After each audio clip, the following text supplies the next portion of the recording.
नमस्कार। आज हम बात करने वाले हैं अष्टांग हृदयम के एक बेहद जरूरी चैप्टर के बारे में।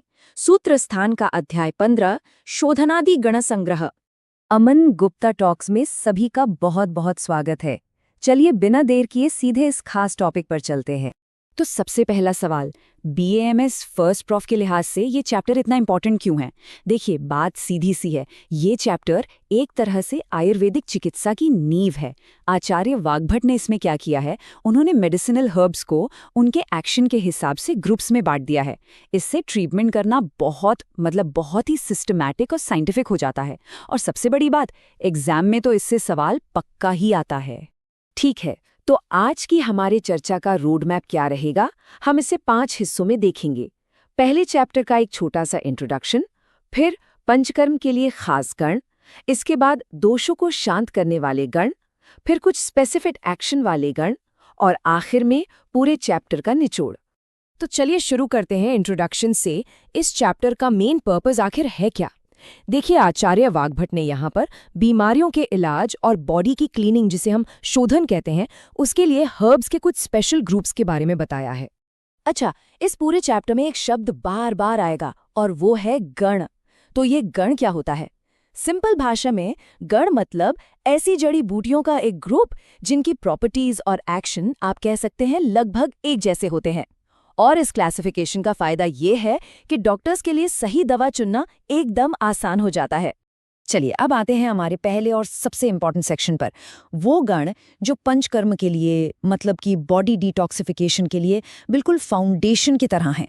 यहाँ पर आपको 4 मेन शोधन गण दिख रहे होंगे। देखिए, वमन गण है, वॉमिटिंग यानी वमन कराने के लिए। विरेचन गण है, पर्गेशन यानी विरेचन के लिए। फिर आता है निरूह गण, जो बस्ती या एनीमा के लिए यूज होता है।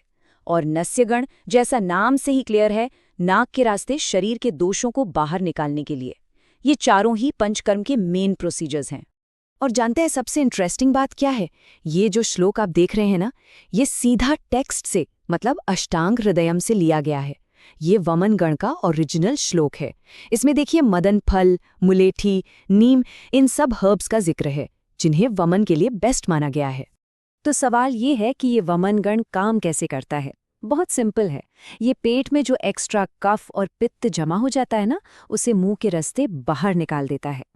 इसमें जो सबसे मेन ड्रग है वो है मदन फल, और इसका इस्तेमाल खास तौर पर उन बीमारियों में होता है जहां कफ दोष बहुत बड़ा हुआ हो। तो शोधन की बात हो गई, अब आते हैं शमन पर। देखिए, ये वो ग्रुप्स हैं जो बॉडी में बढ़े हुए दोषों को बाहर नहीं निकालते, बल्कि उन्हें शरीर के अंदर ही शांत कर देते हैं, पैसिफाई कर देते हैं, और इसी को हम शमन चिकित्सा कहते हैं। यहाँ पर 3 बहुत ही पावरफुल गण हैं। सबसे पहले विदारादि गण, ये वात और पित्त को शांत करता है और बॉडी को स्ट्रेंथ देता है। फिर है सारेवादी गण, जो कि एक बेहतरीन ब्लड प्यूरिफायर है और जलन या दाह को कम करता है। और तीसरा पद्मकादि गण, ये तो एक रसायन की तरह है, मतलब बॉडी को रिजुविनेट करने का काम करता है। इसी लिस्ट में आगे बढ़ते हैं। अब बात करते हैं पटोलादि गण की। ये स्किन डिजीज और कफ पित्त से जुड़ी प्रॉब्लम्स में सुपर इफेक्टिव है। इसके बाद है गुडुचादि गण।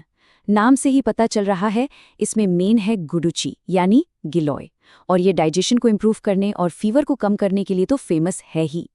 और हाँ, आर्गवधादि गण, ये भी कफ और स्किन डिजीज के लिए कमाल का ग्रुप है। अच्छा, अब हम पहुंच गए हैं अपनी आखिरी कैटेगरी पर। ये वो गण हैं जिनका एक्शन बहुत ही स्पेसिफिक और आप कह सकते हैं टारगेटेड होता है। ये किसी खास ऑर्गन या धातु पर ही काम करते हैं, और ये दिखाता है कि आयुर्वेद कितना प्रिसाइज है। जैसे कि वरुणादि गण, ये सीधे मेद धातु मतलब फैट टिश्यू पर काम करता है, ओबेसिटी कम करता है और यूरिनरी स्टोन्स में भी फायदा पहुंचाता है। उष्कादि गण भी स्टोन्स को तोड़ने और यूरिनरी प्रॉब्लम्स में बहुत यूजफुल है। और वत्सकादि गण, ये डाइजेशन पावर को बूस्ट करके वात और कफ को कंट्रोल में लाता है। और आखिर में ये 2 स्पेशल गण, अल्लादि गण, स्किन कॉम्प्लेक्शन को इम्प्रूव करता है और इचिंग जैसी प्रॉब्लम्स को दूर करता है। और मुस्तादि गण, इसका तो एक बहुत ही यूनिक काम है, ये स्तन्य शोधन करता है, मतलब ये लैक्टेटिंग मदर के मिल्क को प्योरीफाई करता है, जो बच्चे की हेल्थ के लिए सोचिए कितना जरूरी है। तो ठीक है, हमने सारे गण देख लिए, पर इस पूरे चैप्टर का निचोड़ क्या है? मतलब हमें इससे टेक अवे क्या मिलता है? तो सबसे बड़ी और सबसे इम्पॉर्टेंट बात वो ये है, इस चैप्टर का जो कोर प्रिंसिपल है वो ये है कि किसी भी दवा का सिलेक्शन हमेशा पेशेंट की स्ट्रेंथ यानी बल, उसके दोषों की क्या कंडीशन है और बीमारी का नेचर क्या है, इन सबको देखकर ही होना चाहिए। ये हमें बताता है कि आयुर्वेद में वन साइज फिट्स ऑल वाला कॉन्सेप्ट नहीं चलता। यहाँ हर ट्रीटमेंट पूरी तरह से पर्सनलाइज्ड होता है। तो इस पूरे डिस्कशन पर आपकी क्या राय है? क्या आपको इससे कुछ मदद मिली? अब आप अगला टॉपिक कौन सा चाहते हैं जिस पर हम बात करें, नीचे कमेंट्स में ज़रूर बताइएगा। आपके सजेशंस हमारे लिए बहुत वैल्यू रखते हैं। और हाँ, अगर आपको ये जानकारी अच्छी लगी हो तो इसे लाइक ज़रूर करें, अपने दोस्तों और क्लासमेट्स के साथ शेयर करें और चैनल को सब्सक्राइब करना तो बिल्कुल मत भूलिएगा। बहुत बहुत धन्यवाद।